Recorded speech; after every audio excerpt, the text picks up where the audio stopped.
A dangerous encounter at the Airbnb. I've been hosting on Airbnb for a few years now, and I've had my fair share of odd situations, but nothing could have prepared me for what happened last spring. It was supposed to be a quick trip to check on a plumbing issue reported by a young couple renting my property for the weekend.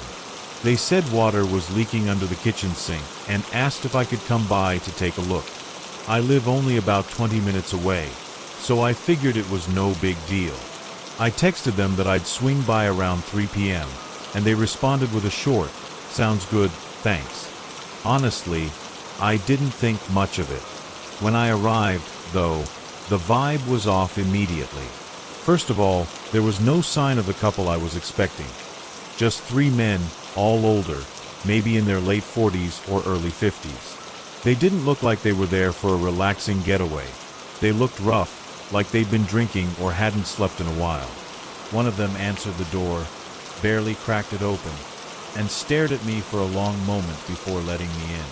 The other two were sitting in the living room, one lounging on the couch and the other standing near the window, looking out like he was watching for someone.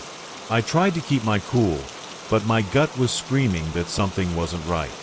I stepped inside, and the guy who opened the door shut it firmly behind me. The click of the lock was way louder than it should have been, and it sent a chill down my spine. The place smelled stale, like beer and old sweat, nothing like the neat, cozy vibe I'd set up for my guests. One of the men on the couch glanced at me and muttered, "So you're the landlord, huh?" I nodded, trying to stay casual, but my heart was pounding. I explained I was there to check the leak, and the guy by the window snorted like he didn't believe me, or maybe like he thought the whole situation was funny. I wanted to ask where the couple was, but something about the way they were watching me made me think twice. One of them, a tall guy with a shaved head, stood up and stretched, casually lifting his shirt just enough to reveal a handgun tucked into his waistband. My stomach dropped. He didn't say anything, just walked over to the kitchen and leaned against the counter, like he was waiting for me to get started. The guy who let me in motioned toward the sink and said, "Go on, check your leak."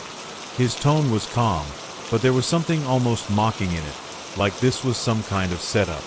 At that point, I knew I needed to stay calm and get out of there as fast as possible. I knelt down to check under the sink, though I wasn't really focused on the plumbing. My hands were shaking as I opened the cabinet door, pretending to look for the source of the leak. There was no water, no sign of any issue at all. It was perfectly dry. My mind was racing, trying to figure out what these guys wanted and how I could leave without setting them off. I could feel their eyes on me the whole time. The guy with the gun was leaning against the counter, tapping his fingers like he was bored, while the one by the window kept glancing outside, as if he was expecting someone to show up. I stood up and said, "Looks like it's not as bad as you thought. I'll just grab some tools from my car and take care of it." The man who had let me in stepped closer, blocking my path to the door.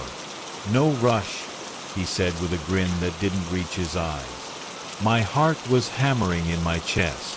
I thought about making a run for it, but with the guy's gun in plain sight, I wasn't sure if I'd make it out the door. Then, almost as if on cue, the one by the window said, "All right, enough. Let him go." His tone was sharp, like he was in charge. The other two exchanged a look, and the man in front of me stepped aside. I didn't wait around to figure out why they'd suddenly decided to let me go. I nodded quickly, muttered something about being back later to check again, and walked out as calmly as I could manage. The moment I stepped outside, the fresh air hit me like a wave, but I didn't stop to breathe. I got in my car, locked the doors, and started the engine, half expecting one of them to come running out after me. They didn't, though. Through the rear-view mirror, I could see them standing in the doorway, watching me drive away. That image stuck in my head. Three men, not moving, not talking, just staring as my car disappeared down the street. When I got home, I couldn't shake the feeling that something was seriously wrong. I replayed everything in my head, wondering what their deal was. Why lie about the leak? Why book the place under the guise of being a young couple? And the gun? Was it meant to scare me or for something worse? I considered calling the police, but what could I even say? They didn't technically do anything to me, and I hadn't gotten a good enough look at the gun to prove it was real. Instead, I logged into Airbnb and checked the reservation details. That's when I noticed something I hadn't before. The payment hadn't gone through. The card was marked as unauthorized. The realization hit me like a punch to the gut. They'd used a stolen card. That meant I had no idea who these people really were, or what they were doing in my property. My mind raced as I opened the security camera app on my phone to review footage from the past few days. I hadn't thought to check it earlier since everything seemed fine when they first booked. As I scrolled through the clips, my stomach turned. The couple who had supposedly rented the house? They never existed. The cameras showed the three men arriving late at night, carrying duffel bags and looking around nervously before heading inside.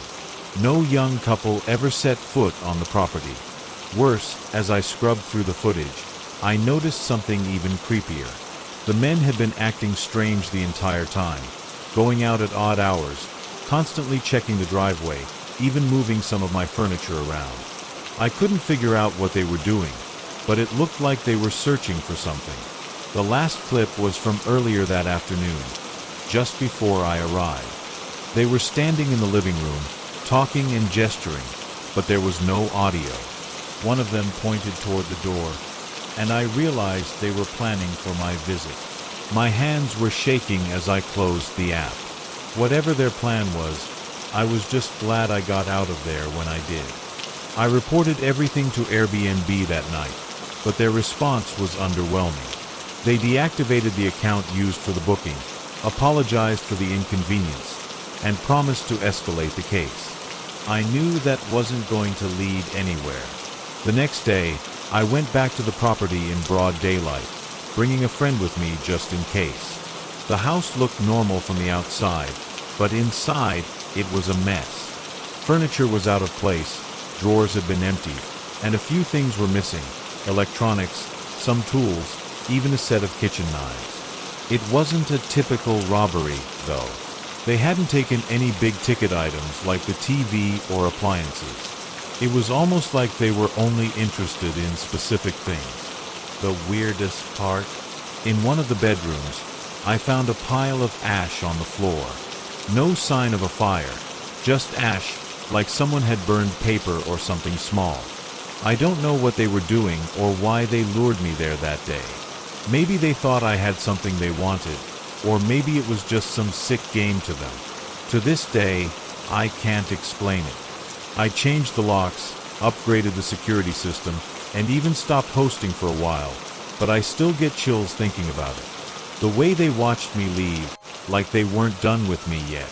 I'll never forget that feeling. Sometimes, I wonder if I interrupted something worse that could have happened if I stayed even a minute longer. A stranger in the house. I've always been the kind of person who thrives on solo travel. Something about navigating new cities alone, without anyone else's schedule to consider, just felt freeing. At the time, I was 27 and on a month-long trip through the Pacific Northwest, hopping between charming Airbnbs and spending my days hiking or exploring quirky little towns. This particular house was in a sleepy coastal village, just a few streets away from a pebbled beach. It wasn't anything fancy, just a modest one-bedroom cottage with creaky wooden floors and the kind of old furniture that smells faintly of cedar and mothballs.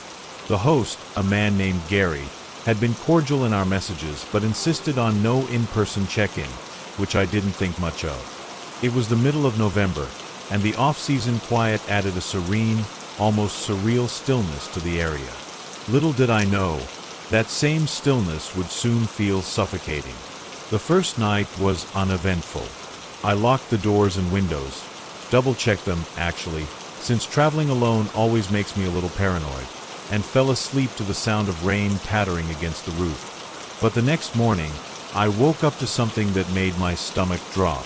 The front door was wide open, swinging gently in the breeze.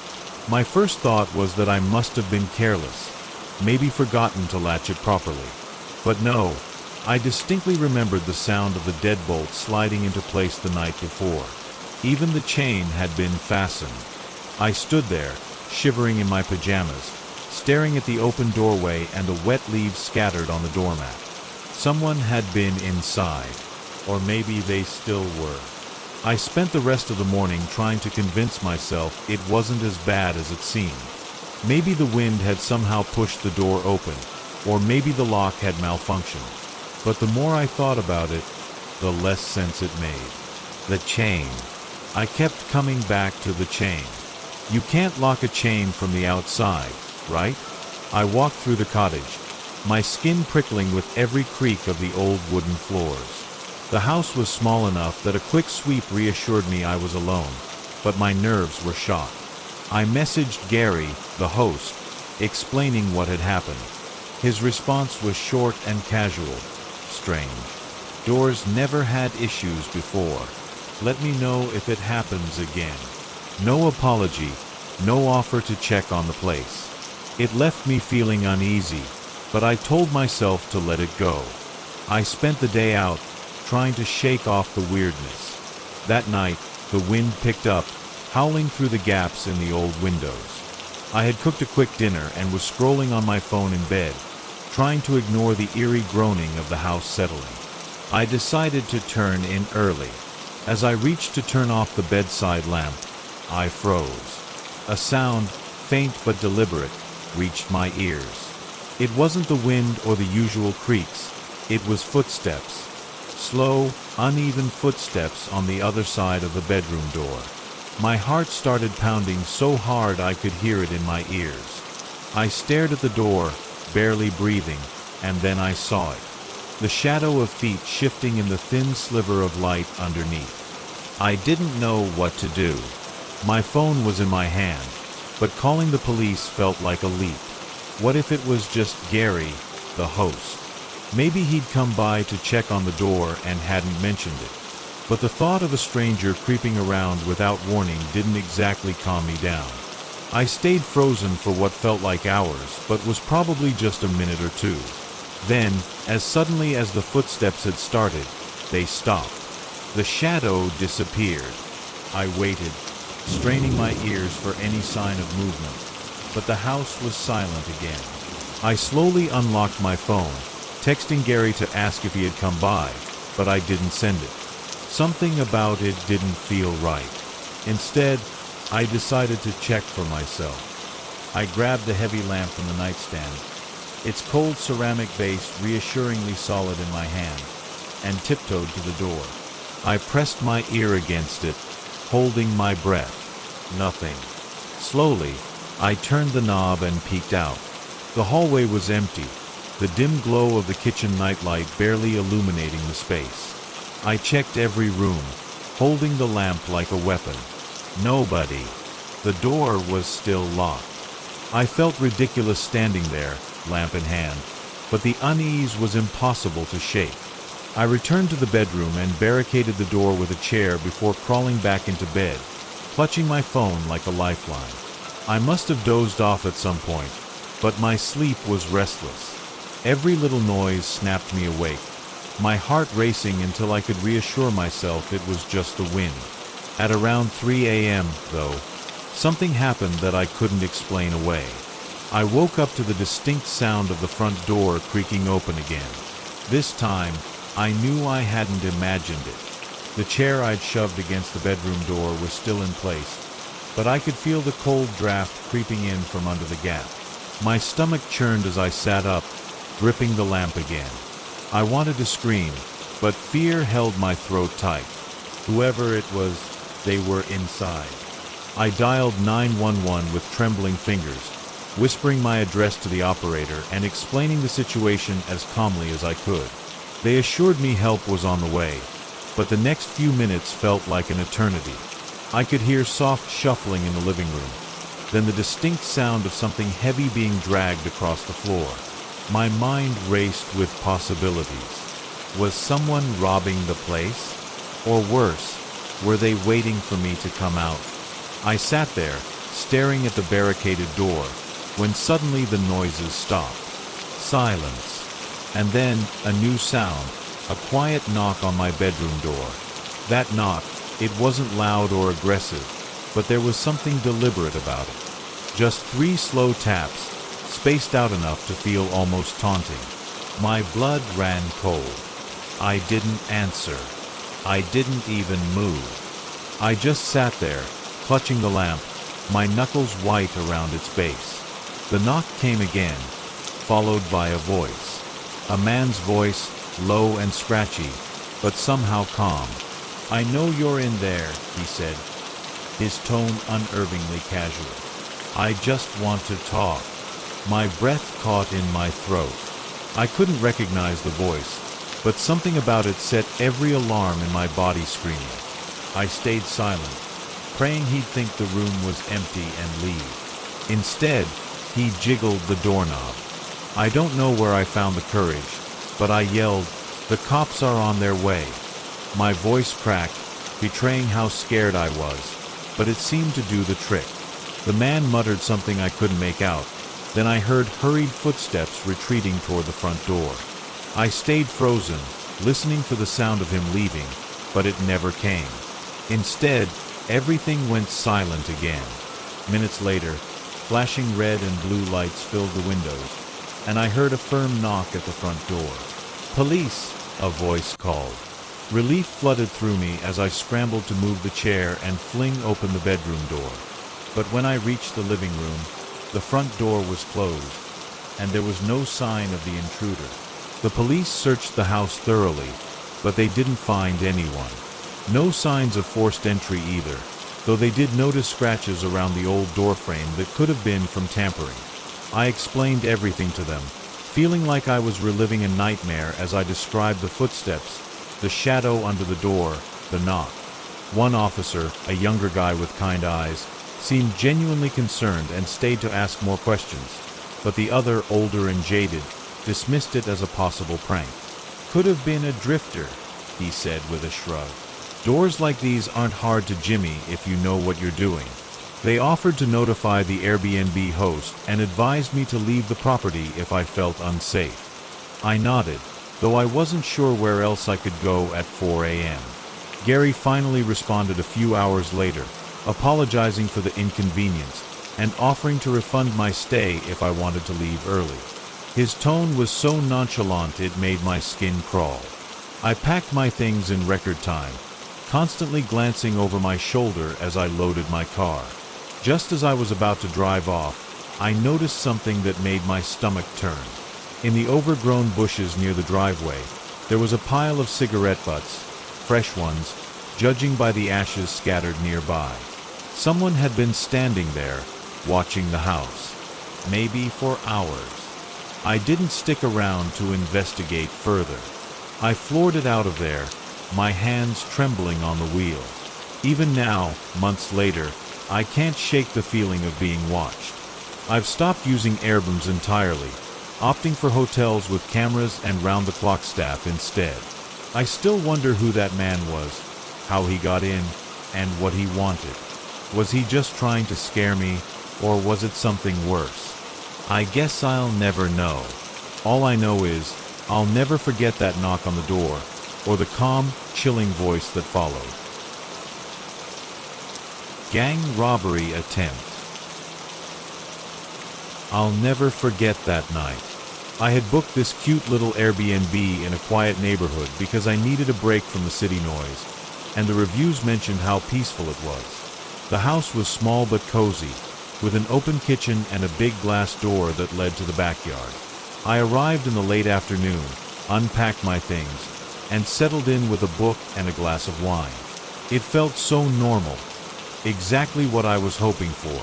But as the sun set and the sky turned dark, something about the place started to feel off. I kept hearing faint noises outside, like footsteps on gravel, but every time I checked, there was nothing there. I convinced myself it was just animals or my imagination. After all, I was alone, and the quiet made every little sound seem louder than it was. Around 11 p.m., just as I was getting ready for bed, I heard a knock on the front door. Not loud, but firm, like whoever was on the other side didn't want to wake up the whole neighborhood. My heart jumped into my throat. Who knocks on someone's door that late at night? I froze for a moment, listening. Then came another knock, followed by a man's voice saying, "Hey, sorry to bother you. We booked this Airbnb too, and it looks like there's been a mix-up." My stomach sank. Airbnb double bookings aren't unheard of, but something about his tone didn't sit right with me. It was too casual, almost rehearsed. I didn't respond, just crept closer to the door to peek through the peephole. There were two men standing there, but something about them didn't feel right. I didn't open the door. Instead, I called out, trying to keep my voice steady. "There must be a mistake. I'm the only one who booked this place." There was a pause, and one of them responded, "Oh, no problem. Could you just open up for a second? We'll show you our reservation." My gut was screaming at me not to trust them, so I lied. "I already called the owner. She said she's on her way to sort this out." I hoped that would scare them off, but instead, they exchanged a quick look and walked away. Relief washed over me, but only for a moment. When I glanced out the front window, I saw them pacing near the curb, talking to someone in a parked car. My skin crawled. Something wasn't right. About 10 minutes later, as I was double-checking the locks, I noticed movement in the backyard through the sliding glass door. I turned off the lights and crouched by the couch, peeking through the curtains. My blood ran cold. 4 or 5 people, all wearing dark clothes and masks, were standing just beyond the fence. They were crouching low, like they didn't want to be seen, and one of them was pointing toward the house. I felt a wave of panic, but forced myself to stay calm. My phone was in my hand, so I dialed 911 and whispered my address, explaining what was happening. The operator told me to stay on the line, but I couldn't focus on her voice. My eyes were glued to the backyard, where the masked group was now moving toward the house. I backed away from the window, heart pounding so hard it felt like it might burst out of my chest. I wanted to run, but where would I go? The house was surrounded. Then I heard the first sound of breaking glass. It came from the back door. My breath hitched, and I bolted for the bathroom, the only room in the house with a lock that felt remotely secure. Once inside, I locked the door, turned off the light, and climbed into the tub, trying to make myself as small and silent as possible. I could hear the muffled sounds of glass shattering, followed by footsteps and low voices. They were inside now. Every sound echoed in my ears, amplifying my fear. I gripped my phone so tightly my hand hurt, but when I looked at the screen, the call to 911 had disconnected. I felt completely alone. The next few minutes, or hours, I couldn't tell, were a blur of terror. I could hear them moving through the house, opening cabinets, tossing furniture, and speaking to each other in low, tense voices I couldn't quite make out. At one point, footsteps passed right outside the bathroom door. I held my breath, pressing my back against the cold tile, praying they wouldn't try to come in. The doorknob jiggled, just once, and I thought for sure that was it. But then, nothing. The footsteps moved away. I stayed frozen, afraid to even breathe too loudly. The sound of drawers being pulled open and things crashing to the floor filled the air. They were looting the place. I stayed in that bathtub for what felt like an eternity. At one point, the sounds of them rummaging through the house grew quieter, and I thought maybe they had left. But just as I started to let myself hope, I heard a loud thud, followed by muffled laughter. They were still there. My mind raced with questions. What were they looking for? Did they know I was here? Were they planning to hurt me? I wanted to call the police again, but I was terrified the sound would give me away. My phone was on silent, but even the faint click of the screen turning on felt too risky. I could feel the cold porcelain of the tub against my skin, grounding me, but my thoughts kept spiraling into panic.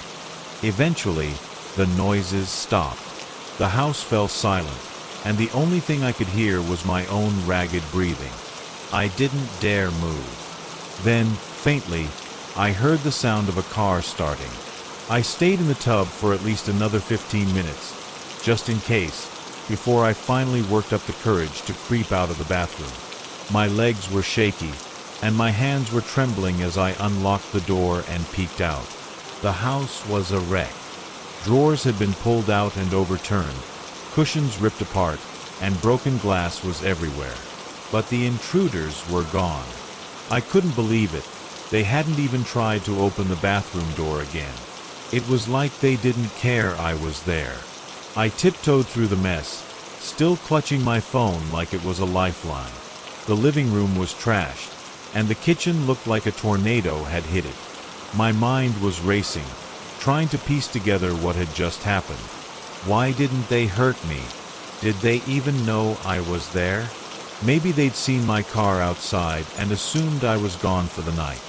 Or maybe they just didn't care. My hands were shaking as I finally managed to call 911 again. I tried to keep my voice steady while I explained what had happened, but I couldn't stop myself from breaking down halfway through. The dispatcher assured me that officers were on the way and told me to wait outside if I felt it was safe. But there was no way I was stepping out there alone. Not yet. When the police arrived, the sight of the flashing lights felt like the first bit of safety I'd had all night. 2 officers entered the house while another stayed outside to talk to me.